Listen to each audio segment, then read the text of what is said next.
Buenas tardes, amigos. Os doy la bienvenida a este pequeño espacio cultural, la primera actividad online que realiza el espacio Luzarra y la Escuela de Filosofía Nueva Acrópolis en Bilbao.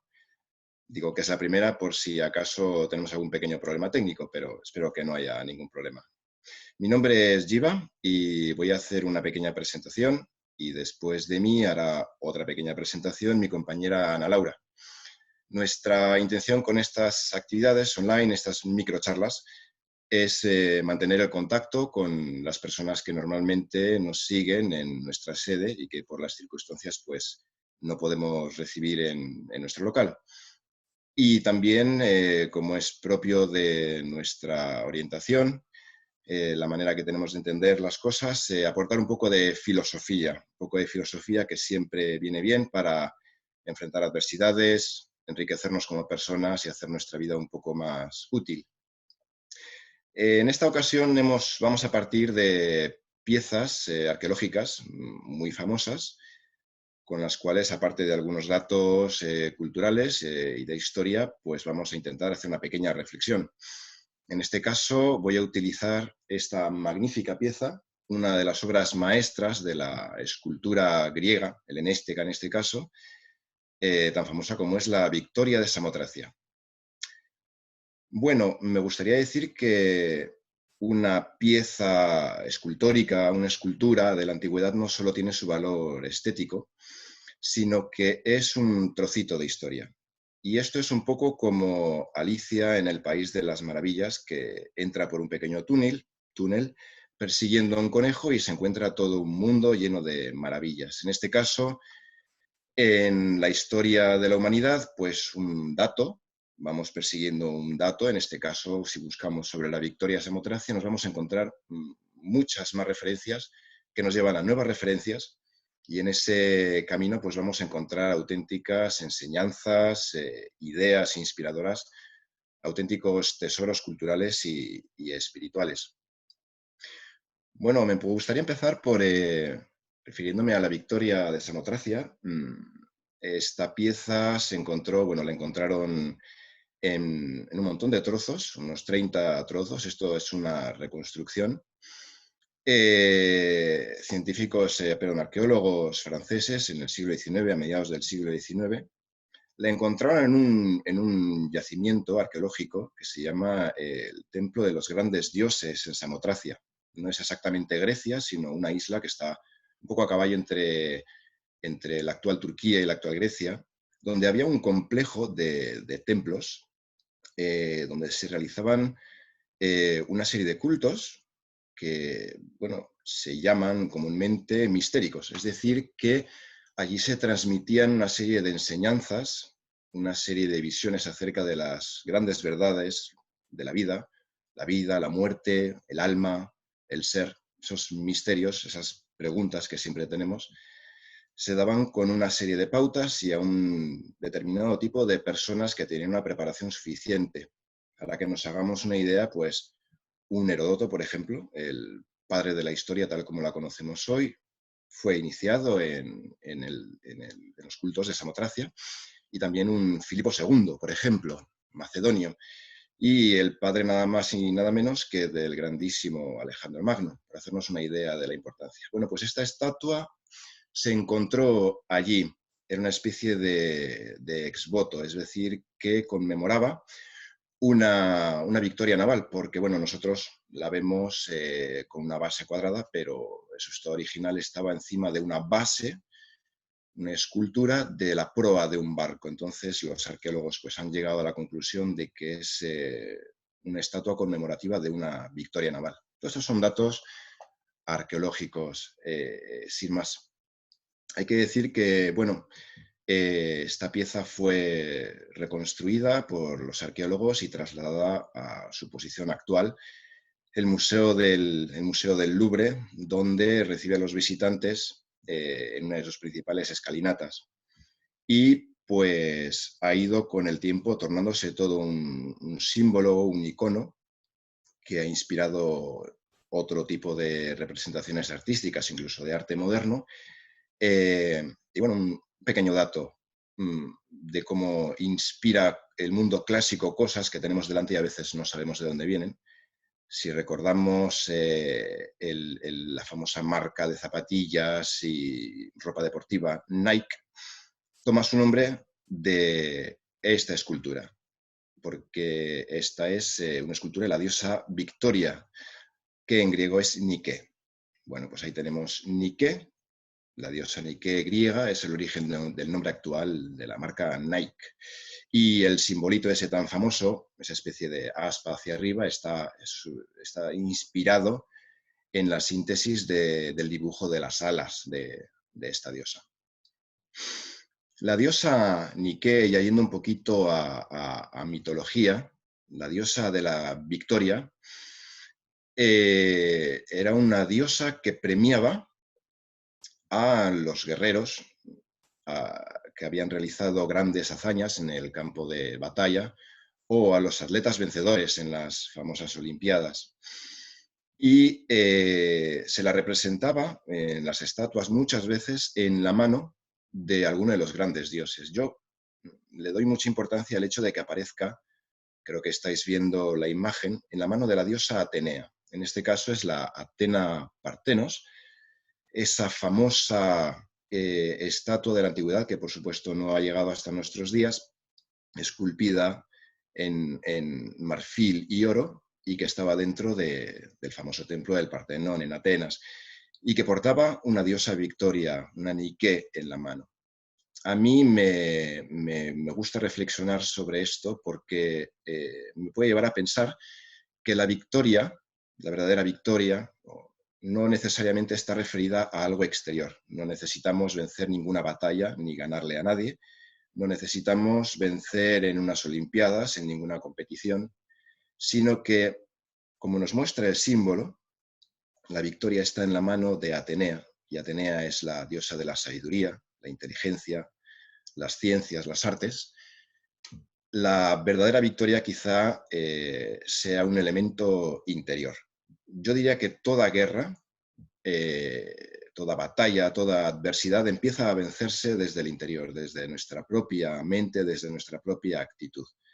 La victoria es un elemento fundamentalmente, en mi opinión, interior.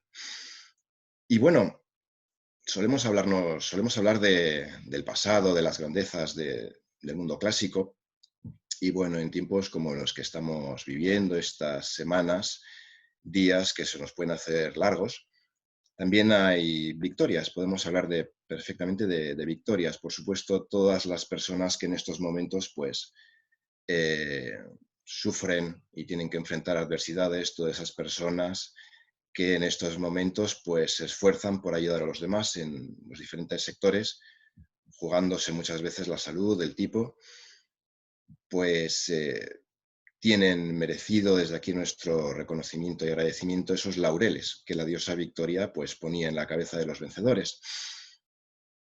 Pero también están los que están en primera fila en este momento, enfrentando adversidades, y también estamos los que tenemos otro tipo de pequeñas adversidades, que somos los que nos tendremos que quedar en casa por responsabilidad, ¿no? Y que, bueno, yo cuando salgo a comprar el pan o bajo un momento a hacer algún recado indispensable, pues pregunto a algún vecino que me pueda encontrar, a algún vecino del barrio, bueno, ¿qué tal lo llevas? ¿Cómo va la cosa?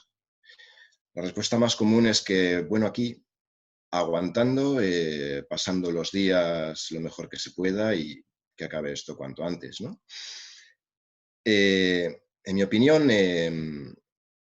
la filosofía y ese símbolo de la Atenea portando a la diosa Victoria en la mano nos da la oportunidad de cambiar un poco el chip, la mentalidad, y de que este tiempo de parón en nuestras actividades materiales, laborales, sociales, etcétera, en el que parece que no estamos haciendo nada más que intentar pasar el tiempo lo más amenamente posible, este tiempo que parece que está muerto, quizá la victoria interior para todos nosotros sea la capacidad de transformarlo en un tiempo vivo, un tiempo útil y que nos sirva para enriquecernos.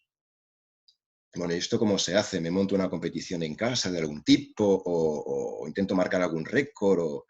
No hace falta nada estrafalario, tampoco hay recetas o fórmulas, cada uno es diferente y tiene sus circunstancias. Solo puedo decir un montón de, quizás, de sugerencias o propuestas. Solo el hecho de que nos planteemos utilizar nuestro tiempo ya es una pequeña victoria. Reunir el ánimo y buscar la manera de utilizar este tiempo ya es una pequeña victoria. Quizás sea acercarnos a alguien con quien convivimos. Ya sabemos que la convivencia siempre es dificultosa, complicada, y encontrar caminos para acercarnos, para convivir realmente y encontrar puentes para la concordia. Quizá sea escarbar en el baúl de los recuerdos o de los sueños perdidos, viejos valores, viejas ilusiones, que en este correr alocado del mundo y de la vida actual pues nos hemos ido dejando atrás y que nos puedan volver a devolver un poco de juventud, de entusiasmo. Quizás sea bueno rescatar alguno de aquellos viejos soportes de transmisión de datos en soporte de celulosa llamados libros, que esconden auténticos tesoros que siguen siendo útiles. Quizás sea ver el amanecer por la mañana y contemplar que más allá de las dificultades la vida es hermosa. Muchos quizás, cada uno el suyo. Pero si empezamos realmente a pensar que el tiempo es útil y nos disponemos para convertirlo en algo que nos fortalezca, que nos enriquezca, podemos salir de estas circunstancias no debilitados por un exceso de horas en el sofá, delante del televisor o de pasar el tiempo sin saber muy bien qué hacer. En vez de salir debilitados, salir un poco enriquecidos, con un poco más de entusiasmo y un poco mejores personas. Y mejorarnos a nosotros como personas individualmente y quizá un poco a nuestra sociedad.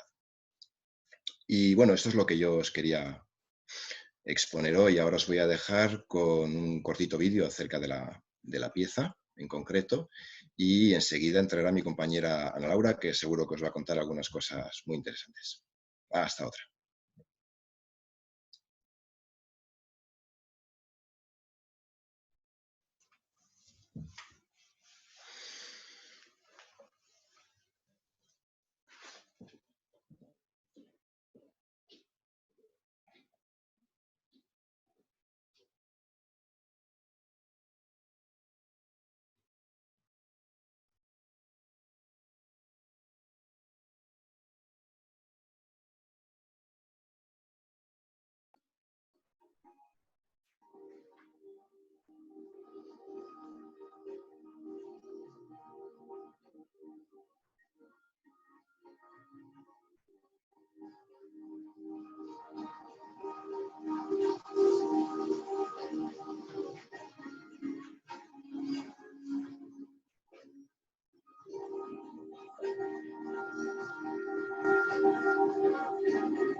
Buenas tardes, yo soy Ana Laura.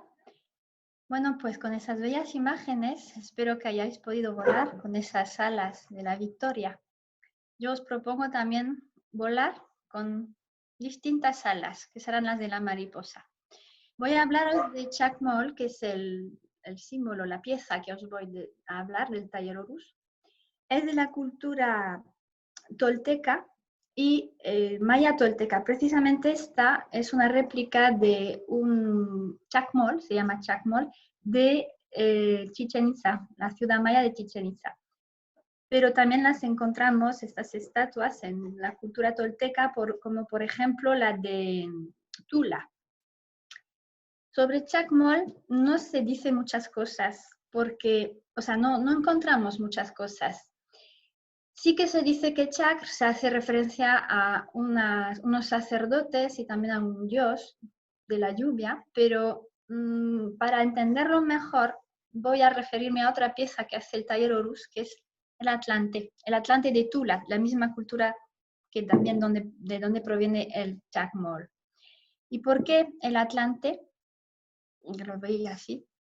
Porque las dos piezas son guerreros, representan guerreros. Las dos tienen elementos que nos hacen referencia a ese guerrero, principalmente la mariposa. Esa mariposa es un símbolo antiquísimo que se llamaba Quetzalpapalótl, que estaba en la ciudad de Teotihuacán, que era una combinación de pájaro y mariposa. Esas dos estatuas tienen sandalias.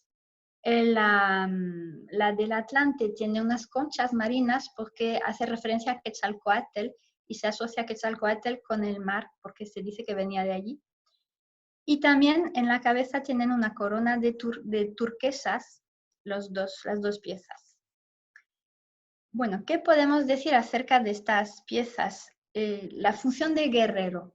¿Esa función a qué se remite? Pues el de estar ayudando a una colectividad, de protegerla mediante gracias a una educación que han recibido. En esa acción de ayudar y sostener, las dos estatuas lo representan. En este caso, el Atlante sostiene el techo, porque veis que es una columna, el original es mucho más alto, más de 4 metros, es una columna de un templo y sostiene el techo desaparecido. Ese techo del templo que simboliza el cielo, el espíritu. Cuando hablamos del ser humano, para representarlo geométricamente, usamos el triángulo, la parte espiritual, y la unión con el cuadrado, la parte corporal, material. El Atlante tiene esta parte material que no es exactamente un cubo, pero no, recuerda un cubo alargado. Y curiosamente quien sostiene el techo es la cabeza, el propio cielo, el propio yo espiritual de esta estatua. Entonces se ve reforzado esa idea de que esa columna, ese guerrero es el soporte gracias al cual puede haber un templo, gracias al cual lo espiritual puede encontrar un soporte para poder manifestarse y la materia se presta a ser soporte del espíritu. Entonces nos muestra esa función de intermediario entre lo material y lo espiritual. Chacmol también es un intermediario. ¿Por qué? Porque él es un altar. No sé si veis así, tiene un cuenco de ofrendas en el ombligo. Todos los Chacmol son altares. Hay unos que tienen aquí la rodilla está un poco más elevada que el cuenco. Hay otras estatuas de Chacmol que es más todavía, se ve todavía más la forma de altar. Entonces, ¿qué representa? ¿Por qué decimos que es intermediario entre lo material y lo espiritual? Porque el cuenco de ofrendas es el sitio donde los sacerdotes, las personas, los fieles o las personas con vocación mística religiosa pueden entrar en comunicación con lo divino porque aportan una donación que dan en el cuenco. Y entonces por eso ejerce de intermediario entre lo material y lo espiritual.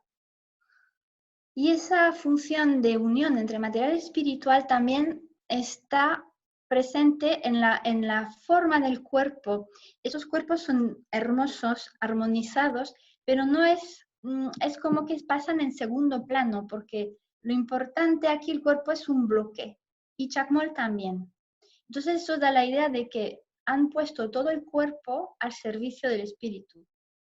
Otra cosa con relación a esa idea, veis que Chacmol tiene la cabeza totalmente girada a un ángulo de 90 grados. Es casi que hubiéramos cogido la cabeza y ¡pum!, la habríamos colocado así. Esto recuerda el arte egipcio, donde se mezclaban en sus dibujos, en los papiros, en las paredes, se mezclan la vista de perfil, la vista de frente o de 3/4, porque no interesa representar lo que el ojo físico ve, sino dar una representación entera del símbolo. Es como si lo estuviéramos viendo con la mente. Entonces, por eso también la misma idea está allí. Y esa cabeza resolutamente girada hacia la persona, veis que de esa manera no se mira el ombligo, o sea, realmente su cuerpo está al servicio de lo que está haciendo. Bueno, ahora hemos hablado de las mariposas que llevan en el pecho, pero antes de volver a ello, quería hablar de los símbolos, pues es muy importante entender esas figuras, siempre nos traen símbolos. ¿Qué es un símbolo? ¿Para qué sirve un símbolo? Un símbolo es una imagen que encierra unas verdades, pero esas verdades no pertenecen a este mundo. Platón hablaría del mundo de las ideas, el mundo inteligible, ahí donde están estas ideas. Y el símbolo nos lleva directamente a ello. Este mundo de esas ideas son esas ideas luminosas que rigen el universo, porque el universo, la raíz del universo es mental. Ahí en ese nivel, las ideas hay ideas opuestas, pero no hay ningún problema porque se van armonizando, se van sucediendo de manera armónica matemática. El problema es nuestro mundo material, donde se van mezclando las cosas y hay guerras. En ese nivel no. Platón nos proponía, para poder llegar a ese nivel, él ha utilizado el mito de la caverna. Y ir al mundo de las ideas sería poder salir de la caverna. Esa caverna no es física, esa caverna es mental. ¿Cómo podemos salir? Hay que salir con la mente. Pero nuestra mente no está muy evolucionada lo suficientemente para estar mucho tiempo allí. Quien nos lleva a este mundo son los símbolos. Un símbolo no necesita muchas palabras. Se comprende con una inteligencia que tiene mucha intuición.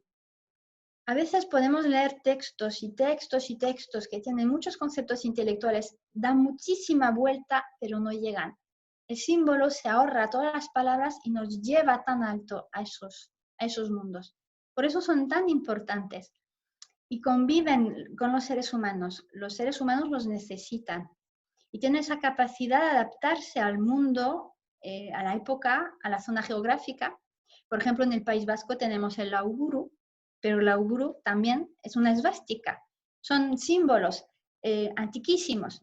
La cruz cristiana tampoco es típica de los cristianos. Hay otros tipos de cruces, como por ejemplo el Ankh, la llave de la vida, egipcia, también es una cruz.